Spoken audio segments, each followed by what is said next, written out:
Tut qaynonam o'rgatgan xolodilnik yuvayotganda qarang, sirkadan qo'yasiz. Bu tayyorlangani somsa bilan qo'shib yetgan bor-ku.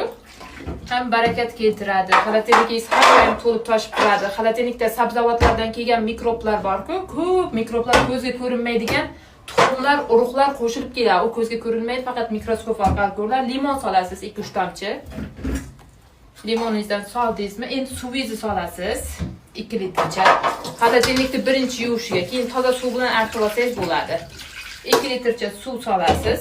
Xolodilnikda hamma narsani chiqarib bo'lgandan keyin o'chib qolmas. Endi kraxmalimizdan solamiz. O'zimizni soda. Yaxshilab aralashtirib, birinchi yuvishga shu bilan yuvamiz, qizlar.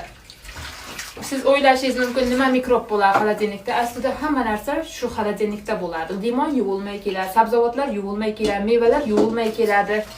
U mikrob hamma narsaga tarqalmasligi uchun o'sha turgan joylar hammasini shu bilan artib tozalashingiz kerak.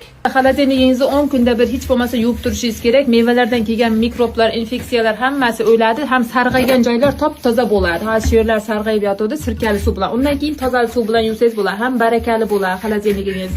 Bu foydali bilgini hammaga yuborib qo'yishni unutmang.